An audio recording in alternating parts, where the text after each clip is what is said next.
Queria convidar você a abrir a sua Bíblia lá no livro de Atos. Nossa igreja, esse mês, mais uma vez, está estudando o livro de Atos. Nós estamos já há alguns meses em nossa igreja, durante esse ano, refletindo sobre a igreja do primeiro século. E hoje nós vamos estudar Atos 3, a partir do versículo 1. Nós estamos falando sobre uma ação social que glorifica a Deus. Quantos aqui já ouviram falar sobre o Exército da Salvação? Levante a mão. Um grupo significativo. William Booth, o fundador do Exército da Salvação, ele nasceu em 1827, no dia 10 de abril, nesse mês. Com 15 anos de idade, ele começa a frequentar uma igreja metodista. Ele não nasce num lar cristão. E naquela igreja metodista ele começa a ouvir sobre princípios cristãos, valores cristãos, e ali naquela capela ele começa a ser influenciado por valores que eram ensinados por Wesley, fruto daquele avivamento que aconteceu naquele país, na Inglaterra. E é interessante porque o evangelho toca o seu coração, impacta a sua vida, e ele de imediato, ele começa a sair pelas ruas e começa a pregar o evangelho. E o curioso é que ele começa a trazer pessoas das ruas para dentro da igreja. E isso gera um desconforto absurdo dentro da igreja.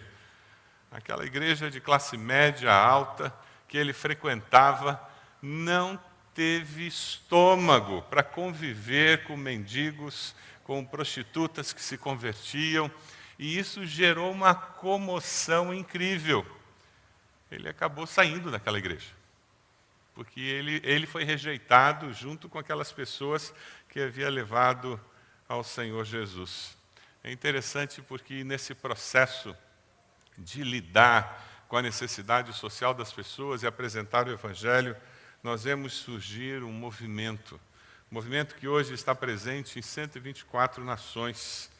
E surge um lema muito conhecido do Exército da Salvação daqueles dias, que é sopa, sabão e salvação. Uma maneira muito simples de falar de uma estratégia. Sopa, sabão e salvação.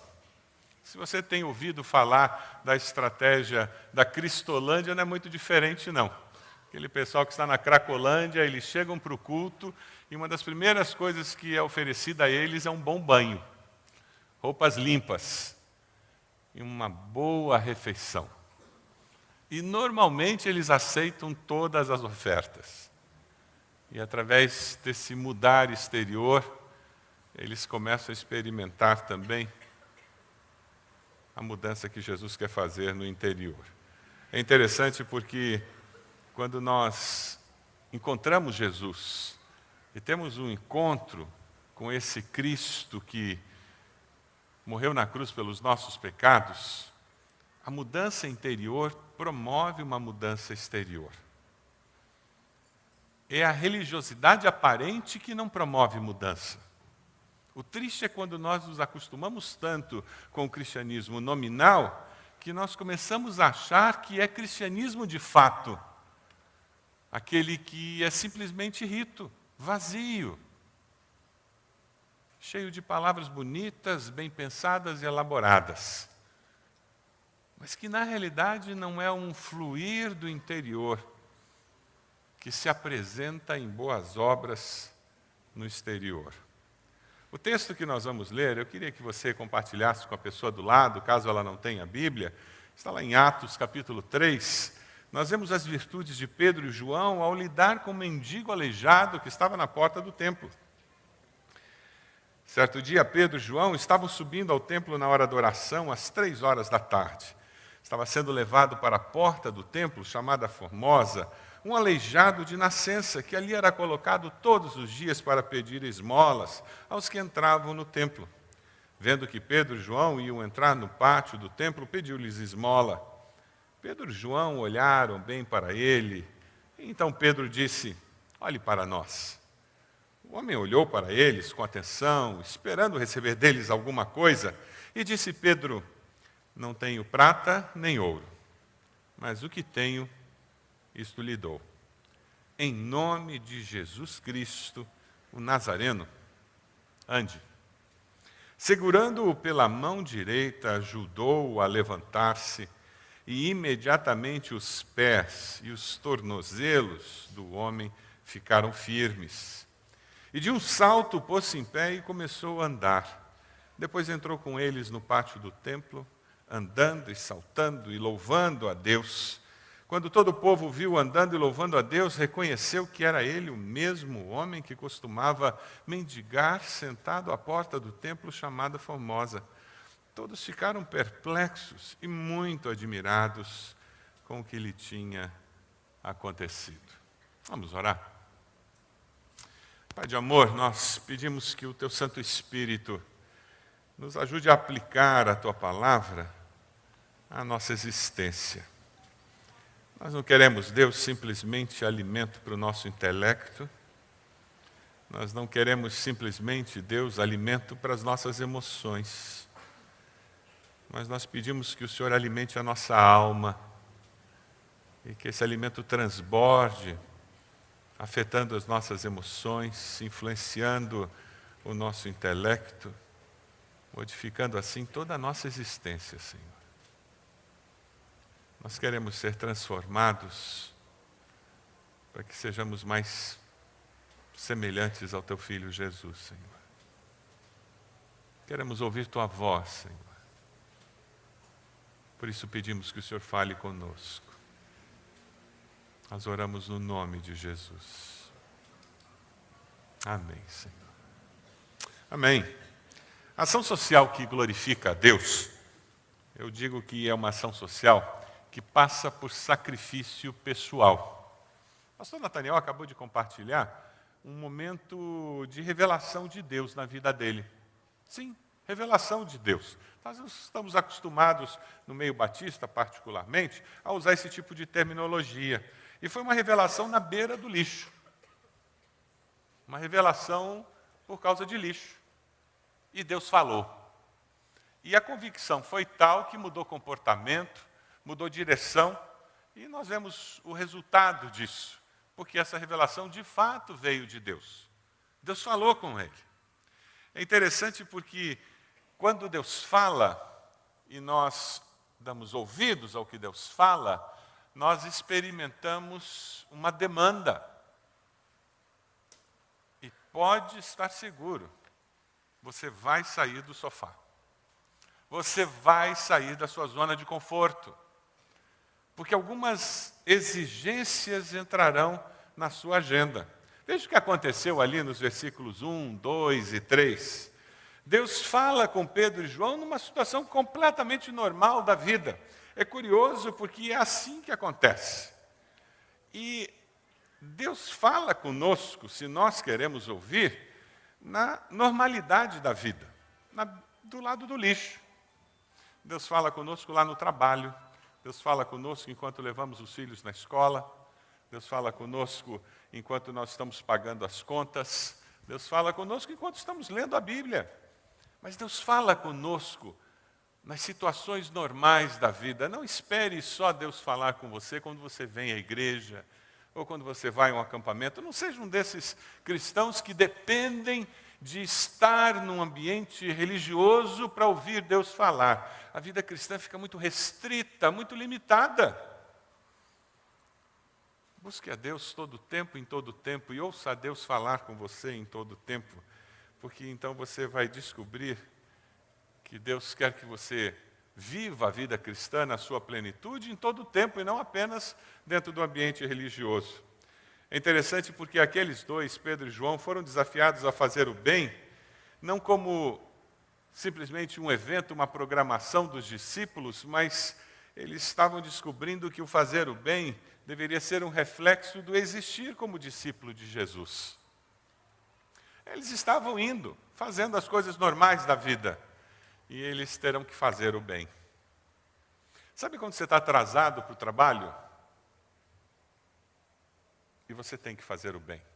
Sabe quando você está chegando no prédio, você está atrasado para o seu trabalho e você percebe que o porteiro está com um semblante tremendamente carregado. Aquele porteiro que é sempre alegre. Você vai fazer o bem naquela manhã? Ou você vai perder a oportunidade? Percebe do que eu estou falando? Quem tem o entendimento do que é viver a vida cristã na sua plenitude, ele faz o bem, seja onde for, quando for, porque ele foge do pecado da omissão. E esse é um dos grandes desafios que nós temos na vida cristã. Normalmente nós nos identificamos e fugimos muito do pecado da ação. Mas o pecado de omissão, normalmente nós não gostamos de identificá-lo, né? Mas a palavra de Deus nos diz que é pecado também deixar de fazer o bem. Aquele que sabe fazer o bem e não faz, o que o Tiago nos diz? Comete pecado. É interessante porque quando nós aceitamos esse desafio de fazer o bem como um estilo de vida, isso vai exigir de nós uma disposição para sair da zona de conforto. Versículo 3, Pedro e João estavam entrando no pátio e alguém lhes chama a atenção. Eles sabiam que esses homens estão vindo à casa de Deus, eles estão vindo adorar a Deus, alguma coisa eles devem fazer. Aquele homem era esperto, ele é estratégico, ele pensou estrategicamente. Na porta do templo existem pessoas que estão mais sensíveis a Deus, pessoas que normalmente são mais bondosas, por isso que elas vêm ao templo. Então as chances de eu ganhar boas esmolas aqui serão muito maiores do que se eu estiver no mercado, numa bolsa de valores, não é verdade? É por isso que a família o colocava ali. Mas sabe, aquele homem ele vai perceber algo muito especial naqueles dois. Ele vai perceber que eles podem fazer mais do que dar simplesmente uma esmola. Eles podem satisfazer necessidades mais profundas, maiores do que simplesmente comprar um pedaço de pão. Quando você vê alguém pedindo esmola, num sinaleiro, com necessidade, o que você faz? Quando você vê uma criança na rua que pede um pedaço de pão, o que você faz? Quando você encontra alguém que pede dinheiro para o ônibus para poder ir lá para a Barreirinha, o que você faz? Quando você encontra alguém que pede dinheiro para completar o dinheiro para o remédio da esposa que está doente lá na caixa prego, o que você faz? Conversa com a pessoa do lado aí. Como é que você lida quando encontra alguém que vem pedir ajuda para você, pedindo dinheiro? O que você faz? É complicado, né? Porque tem muita gente esperta por aí que quer levar teu dinheiro e eles estão mentindo para você, não é mesmo? Eu mesmo já fui levado na conversa N vezes. E eu sou ruim de dar dinheiro, hein? Teve uma vez que, olha, a Globo está perdendo. Uma senhora que chegou aqui na igreja, mas a história era tão bem contada, que eu pedi ao pastor Avelino para ir para um funeral. Lembra disso, pastor Avelino? O pastor Avelino foi fazer o funeral da mãe dela, e eu ainda dei dinheiro para completar o custo do enterro. E ainda fiz oração com ela. O endereço não existia, gente. Tem gente que é bom nisso. Mas, por outro lado, eu me lembro de um dia um senhor que veio e contou da casa que tinha pego fogo, a esposa tinha morrido, e ele estava com 4 filhinhos pequenos. Tinha perdido tudo. Quando a nossa igreja era lá na Gago Coutinho ainda. Nós demos roupas para eles, pagamos uma pousada para a família durante uma semana. O Ministério Social da igreja, Manair, ainda quando eu liderava o Ministério Social, conseguimos achar um emprego de caseiro para ele, e ele foi morar com as crianças lá. Necessidade real.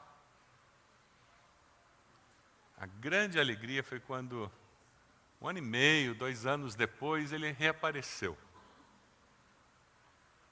contando que ele estava comprando uma casinha em Piraquara. com o dinheiro de caseiro que ele juntou, e agora a filha mais velha trabalhava como empregada doméstica, então ele tinha menos despesa. Que coisa gostosa. E ele veio me convidar, sabe por quê? Ele queria fazer um culto na casa nova, para agradecer a Deus, porque ele sabia que foi Deus quem usou a igreja para ele conseguir se reerguer depois daquela tragédia. Como é difícil saber quem ajudar e como ajudar, não é mesmo? Agora, não tem como ajudar. Não tem como ajudar alguém sem se envolver. Você já descobriu isso? Talvez seja por isso que muitas vezes nós não ajudemos as pessoas, ou simplesmente coloquemos a mão no bolso e a gente dê cincão, R$2. Porque realmente a ação social que glorifica a Deus, ela é relacional. Nessa experiência de Pedro e João, a gente percebe que eles se envolvem com aquele homem. E eles conseguem trazer glória para o nome de Deus porque existe um envolvimento deles. Dê uma olhadinha no texto, a partir do versículo 4. É incrível a interação de ajuda que acontece aqui, chama a atenção da gente. No versículo 4, Pedro diz, olhe para nós. Aquele homem estava ali, ele estava pedindo esmola para todo mundo que passava, e assim como ele não era nada, aquele homem também tinha coisificado os que passavam. Os que passavam era simplesmente uma fonte de esmola, não tinha nome, eles não tinham necessidades, eles eram simplesmente uma fonte de esmola. E é interessante porque nesse momento Pedro chama a atenção daquele homem dizendo, olha para mim, eu sou mais do que mais um passando. Eu quero algo mais com você do que simplesmente ser uma mão que estende uma esmola. Não desperdice a sua ajuda quando você estiver ajudando alguém. Só ajude quem quer ser ajudado. Não jogue fora recursos. Não jogue fora seu tempo. Ajude a pessoa a ter consciência do que está acontecendo, de que existe uma experiência de ajuda acontecendo. Envolva a pessoa no processo, para que ela tenha consciência de que a oportunidade surgiu. E ela possa optar se ela quer de fato ser ajudada ou não. Quem já procurou ajudar alguém vai descobrir que muitas vezes a pessoa não quer ajuda, ela quer continuar daquele jeito. E você vai gastar seu tempo, recursos, e não vai conseguir mudar a realidade da pessoa. Porque se ela não quiser mudar a sua realidade, a realidade não será mudada. Não importa quantos recursos você tenha, e quanto você queira ajudar a pessoa. Pedro diz, olhe para nós. Ele quer deixar de ser simplesmente um transuente na vida daquele mendigo, ele quer ser alguém. A ação social que glorifica a Deus envolve seres humanos. A fé cristã, ela nos faz valorizar o ser humano como seres. O pecado nos coisifica. O resgate da fé cristã é nos fazer olhar o próximo como um outro ser, amado, criado à imagem e semelhança de Deus. E por isso sim, eu olho aquela prostituta, eu olho aquele drogado na Cracolândia, por isso eu olho aquela criança, eu olho até aquele pedófilo, eu olho aquele traficante, seja lá qual for o crime, seja lá qual for a necessidade da pessoa. Esse é efeito especial do serviço de som. Seja qual for a necessidade da pessoa, é para acordar, a gente já combinou para acordar quem está dormindo no meio do sermão. Seja qual for a dificuldade da pessoa, ela foi criada à imagem e semelhança de Deus, e por ter sido criada à imagem e semelhança de Deus, existe um potencial tremendo de resgate. Não foi isso que aconteceu com você, comigo? O potencial de resgate estava lá, por isso nós podemos ser transformados. Veja o versículo 5. Ele olha para os dois e existe uma expectativa no coração dele. Ele está esperando receber deles alguma coisa. E sempre assim, na relação de ajuda, quando essa relação se estabelece, existe expectativa.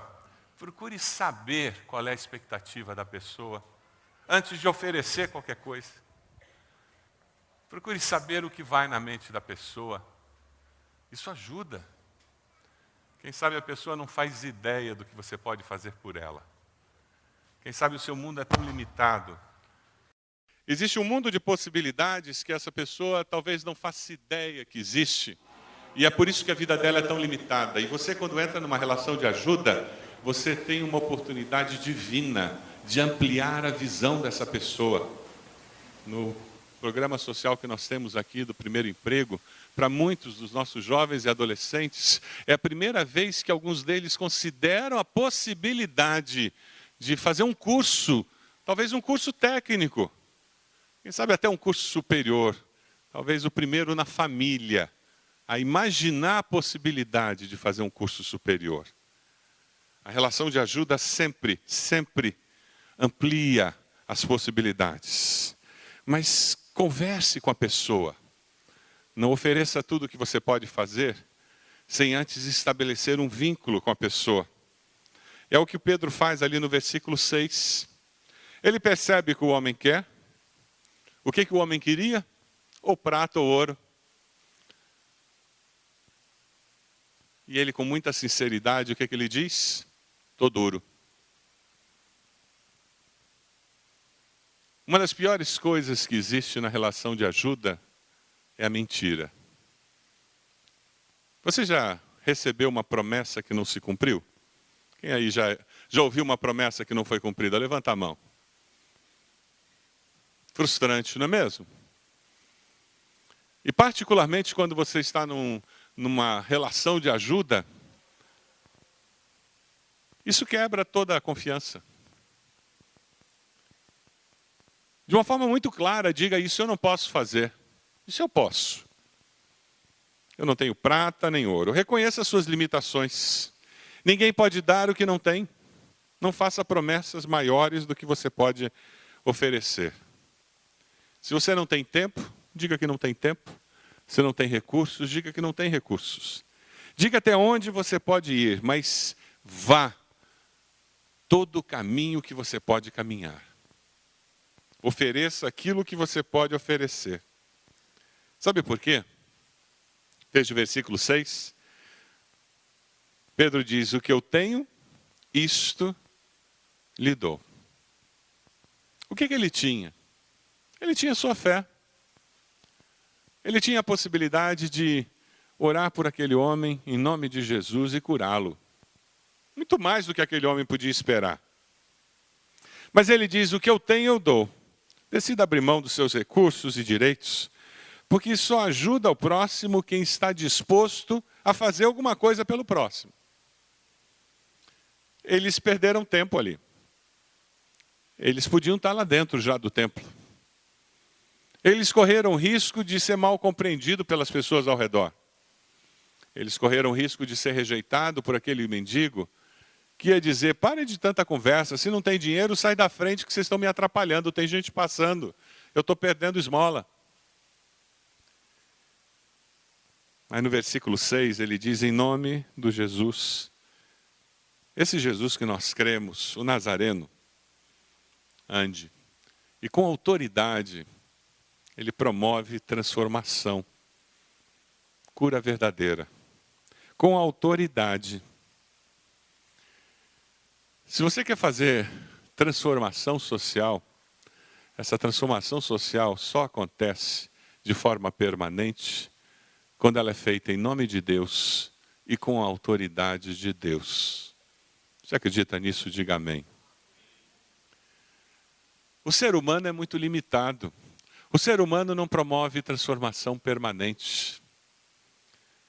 Quando nós pensamos nas crianças que precisam ser atingidas, quando nós pensamos nos idosos que precisam ser atingidos, quando nós pensamos nos lares que têm que ser resgatados, quando nós pensamos na juventude que precisa ser orientada, quando nós pensamos em tantas mazelas em nossa sociedade, quando nós pensamos em presidiários que precisam ser reformados, quando nós pensamos em drogados que precisam ser resgatados, quando nós pensamos em famílias de drogados que precisam ser amparadas, quando nós pensamos em tantas famílias dizimadas com essa tragédia da onda de homossexualismo que nós vemos, com a mídia divulgando tudo isso, quando nós vemos os pais e as mães sofrendo horrores com isso, quando nós vemos uma sociedade que vive todo esse trauma da família, em que as pessoas estão dizendo que a família acabou, quando na realidade não acabou. Continua sendo o anseio de todo jovem e toda jovem encontrar alguém. Eu continuo fazendo muitos casamentos. E quando você conversa com um jovem, uma jovem, sabe o que eles estão fazendo? Procurando um companheiro, uma companheira. Porque está no soft básico que Deus colocou em nós. Casamento é projeto de Deus. Quando nós olhamos uma sociedade tão carente, a Igreja de Cristo Jesus precisa agir em nome de Jesus e levantar aqueles que caíram. Como Pedro disse, em nome de Jesus, levante. Você quer ser resposta de Deus na vida desses que estão caídos ao seu redor? O versículo 7, para mim, é particularmente especial. Quem sabe você pode até sublinhá-lo na sua Bíblia. O texto diz, segurando pela mão, ajudou a levantar-se. Vamos ler juntos? Segurando pela mão, ajudou a levantar-se. Sabe o que significa? Envolvimento. Você consegue segurar a mão da pessoa que está do seu lado, hein? Se você não conhece a pessoa, você ficou constrangido. Não é verdade? Não é verdade? Você conhece a pessoa, tudo bem. Mas se você não conhece, pode soltar. Se você não conhece, tem uma opção de jovem aí que não quer largar, larga, pode largar. Opção de jovem adolescente aí que já gostaram da coisa. Se você conhece a pessoa, foi fácil, não é mesmo? Mas se você não conhecia a pessoa, ficou... Não é assim. Eles não conheciam aquele homem. Mas quando existe uma relação de ajuda, e existe o Espírito de Deus envolvido nesse processo de ajuda,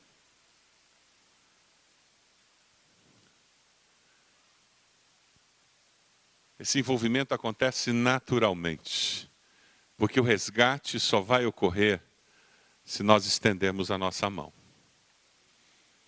Talvez o estender a mão para você hoje seja convidar aquele casal que mora no seu condomínio, no seu prédio, que você tem ouvido as brigas deles, e você vai estender a mão convidando-os para tomar um café em casa, para assistir um filme como aquele A Prova de Fogo. Vamos assistir um filme juntos. Você não precisa dizer que é um filme evangélico, porque é um filme. Quem sabe estender a mão é convidar aquele jovem lá do seu condomínio, seu prédio, que todo mundo sabe que é o drogado do prédio. Menino que tem dado problema lá, e você vai convidá-lo para tomar um café na sua casa. E você vai tentar conversar com ele. Porque provavelmente ele não conversa mais com os pais em casa. Provavelmente por causa das drogas, o relacionamento em casa já deve estar quebrado. Quem sabe, como um outro adulto, você pode ajudá-lo. O que é estender a mão para você?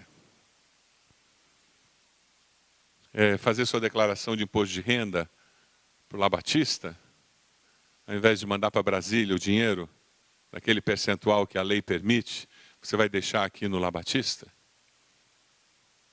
É uma forma de estender a mão, mas tem tantas outras formas. Ser voluntário na ABC, ser voluntário no lar.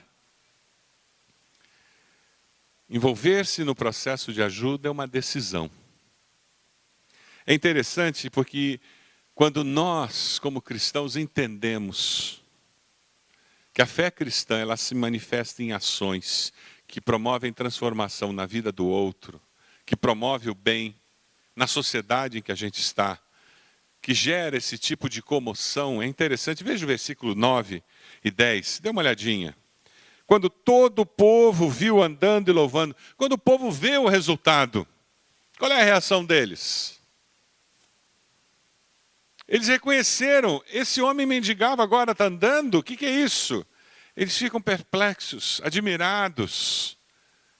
É interessante porque o capítulo 4, 22, e essa história toda se desenrola. Se você lê o texto e continua lendo o texto, você vai verificar o impacto disso capítulos para frente. No 4, 22, tem uma referência, pois o homem que fora curado milagrosamente tinha mais de 40 anos de idade. Há 40 anos aquele homem era um homem deficiente. É interessante que o resultado na vida do homem, o versículo diz que ele andava e louvava a Deus. Na sociedade, eles ficam perplexos, admirados com o que tinha acontecido. Isso tudo por quê? Porque dois cristãos resolveram que eles não iam simplesmente botar a mão no bolso e jogar algum dinheiro. Eles resolveram que eles iam se envolver num processo de ajuda. Eu vi uma historinha que eu achei muito interessante. Uma senhora estava em casa molhando a grama. E um menino de uns 9 anos parou na grade e disse: Dona, tem pão velho? Já ouviu isso? Quantos aqui já ouviram isso? Quem já não ouviu? E a senhora olhou para ele e disse: pão velho? E ela disse: onde você mora? Ele disse: para lá do zoológico. Ela disse: é muito longe o zoológico. Você está muito longe de casa. Eu sei, dona, mas eu tenho que arrumar dinheiro, comida para levar para casa. Eu tenho muitos irmãos. Mas você não vai à escola? Ele disse: não dá tempo não, dona. Não vai à escola não. Mas e seu pai? Você não tem pai? Não tem mãe? Ah, minha mãe está trabalhando e meu pai sumiu faz tempo. Nem sei por onde ele anda. E aquela senhora começou a perguntar do menino o que ele fazia, como ele ia, por onde ele andava. E depois de um bom tempo, ela se lembrou, aquela coisa de mulher que conversa sobre tudo. Ela disse: o negócio do pão. E ela disse: e o seu pão? Eu vou lá dentro buscar o pão. Serve um pão fresquinho, pão novo? O menino olhou para ela com um sorriso nos lábios e disse: dona, não precisa de pão mais não. A senhora já conversou comigo. E a senhora relata essa experiência. E ao ouvir essa afirmação do menino: dona, não precisa de pão mais não. A senhora já conversou comigo. Ela disse: eu tive a sensação naquele momento, como que um raio me atingiu e eu absorvi toda a solidão e a falta de amor daquela criança. O fato de eu ter conversado com aquela criança, diz a senhora, de eu ter dado atenção a ela, fez com que ela nem quisesse mais receber um pão. Que eu tinha dado algo para ela que tinha muito mais magia, muito mais força para ela. Que era simplesmente dar atenção, demonstrar carinho e amor. Você já atendeu pessoas que estão atrás de pão velho? Querendo atenção, carinho, amor. Você tem dado atenção, carinho, amor? Deus resolveu isso mandando o pão da vida, né? E o pão da vida supre todas essas carências. E ele disse que nós podíamos matar essa fome de pão velho, amando o próximo como a nós mesmos. Conversando com eles em nome de Jesus. 2 desafios nessa manhã. O primeiro, o que eu tenho, isto lhe dou. Você tem percebido as necessidades das pessoas ao seu redor? Tem feito isso? Você tem olhado para as pessoas ao seu redor e percebido as necessidades delas? O que você tem feito por elas? Você tem saído da sua zona de conforto para fazer diferença na vida dessas pessoas? Sim ou não? Quem sabe hoje é o dia em que você vai dizer, olha, eu vou começar a me envolver financeiramente no Ministério do Lar Batista, ou eu vou começar a ser um voluntário no Lar Batista ou aqui na ABC. Eu vou fazer alguma coisa, mas eu tenho percebido necessidades de pessoas lá onde eu trabalho mesmo. Eu vou começar a agitar o pessoal lá onde eu trabalho para nós atendermos a necessidade de alguém lá que está conosco, que nós temos visto necessidade. É alguém que está conosco que precisa de um tratamento psicológico, mas não tem condições financeiras para pagar um psicólogo. E nós vamos nos cotizar lá como colegas para poder pagar aquele tratamento psicológico. Nós vamos abençoar, fazer o bem por amor a Deus. Segundo desafio, segurando-o pela mão direita, ajudou-o a levantar-se. Você quer segurar a mão de alguém? Envolver-se diretamente no processo de ajuda de uma pessoa? Você quer fazer isso? Você pode abaixar sua cabeça, fechar seus olhos.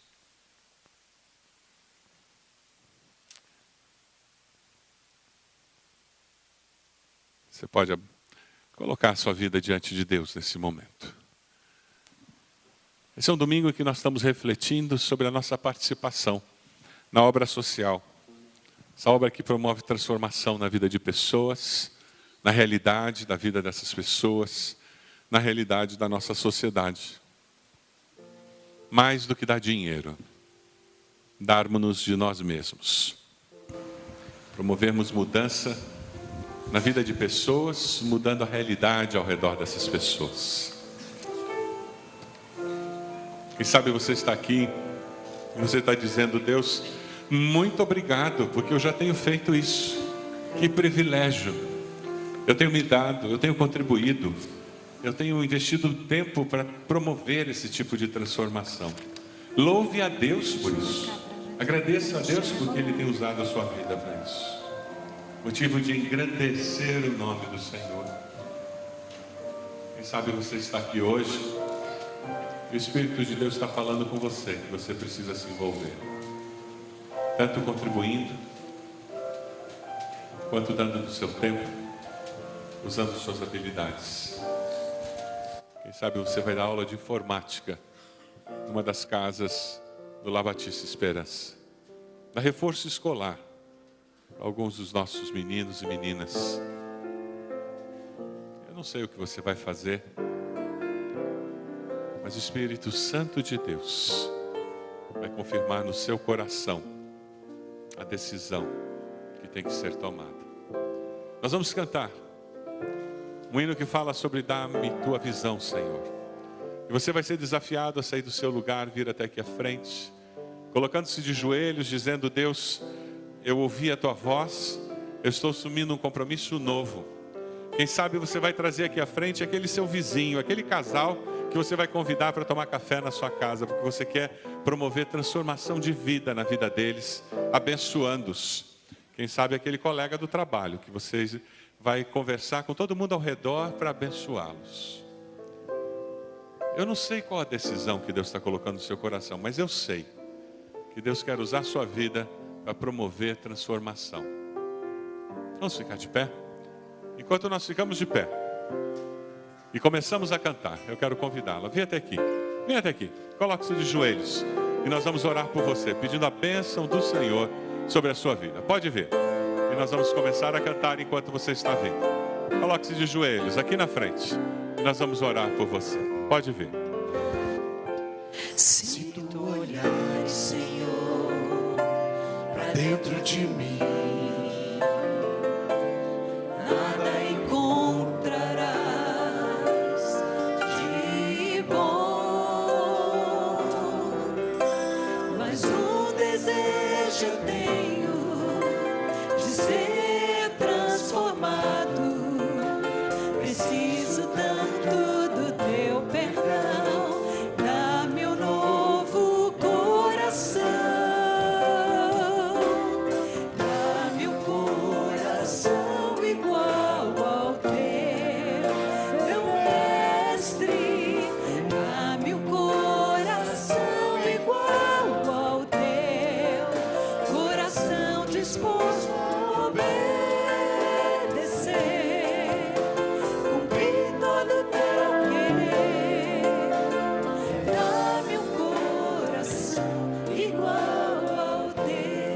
várias pessoas estão aqui. Eu quero pedir os conselheiros que venham orar pelas pessoas, abençoando. Deus está falando ao seu coração, pode vir. Coloque-se de joelhos aqui, nós vamos orar por você, pedindo a bênção do Senhor. Vamos cantar, nós continuamos cantando e você vem aqui à frente, pode vir. Se tu olhares, Senhor, pra dentro de mim, nada encontrarás de bom, mas um desejo tenho de ser transformado. Preciso tanto do teu perdão, dá-me um novo coração,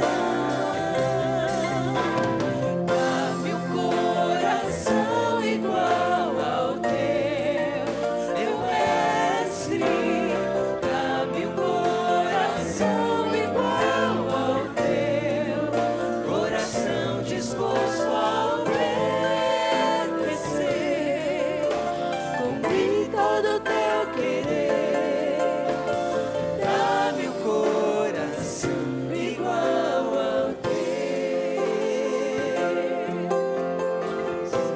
Me amar o meu irmão,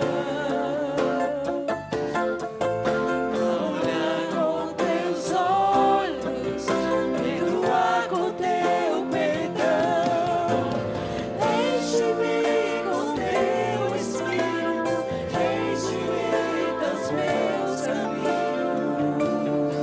Oh Deus, dá-me um novo coração, enche-me com teu espírito, endireita os meus caminhos. Oh Deus, dá-me um novo coração, coração igual ao teu, meu mestre, dá-me um coração igual ao teu, coração disposto a obedecer, cumprir todo o teu querer, dá-me um coração igual ao teu.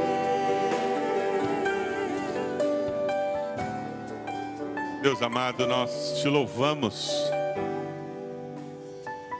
te engrandecemos, Senhor, porque o Senhor é Deus. Te agradecemos por este culto e porque o Senhor falou aos nossos corações.